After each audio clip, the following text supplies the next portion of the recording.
साताऱ्यात राहुल सोलापूरकरांविरोधात आंदोलन करण्यात आली। राहुल सोलापूरकर यांच्यावर खरं तर देशद्रोहाचा गुन्हा दाखल करा अशी मागणी देखील आंदोलकांनी केली। साताऱ्यात सोलापूरकरांवर कारवाई करण्याची मागणी शिवप्रेमींकडून करण्यात येते। सोलापूरकरांवर गुन्हा दाखल करण्याची मागणी आता सर्वच स्तरावरून होते।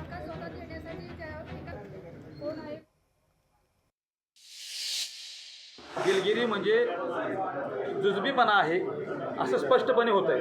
प्रशासनाला आता सर्वांनी एक विनंती केलेली आहे, जर कठोर कारवाई प्रशासनाने केली नाही तर ह्या राजधानी साताऱ्यातून घेतलेला निर्णय जसा पद्धतीनं आतापर्यंत इतिहास घडवतो तसाच इतिहास मराठी क्रांती मोर्चा शिवप्रेमी, उदयनराजे प्रेमी आणि शिवेंद्रराजे प्रेमी जे घडवतील आणि इथून पुढे कुठल्याही प्रकारे शिवाजी महाराजांचं त्यांच्या कुटुंबाचा अपमान सहन करणार नाही।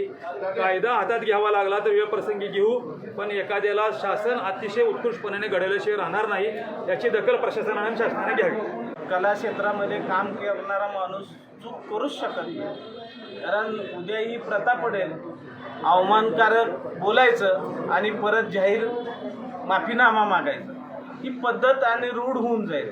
त्यामुळं अशांच्यावर कठोर ह्यांना सोडण्यात अर्थ नाही, ह्यांच्यावर कठोर कारवाई केली गेलीच पाहिजे। शासनाला विनंती करतो की त्वरितला त्वरित त्यांच्यावर गुन्हा दाखल होऊन या ठिकाणी त्यांना जास्तीत जास्त शिक्षा कशी होईल यासाठी शासनानं प्रयत्न करावा।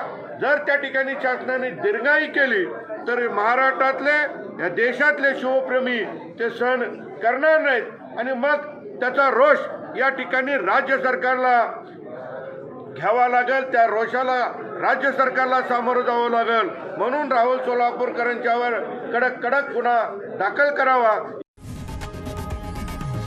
लोकशाही मराठी ऐका, पहा, जागरूक रहा।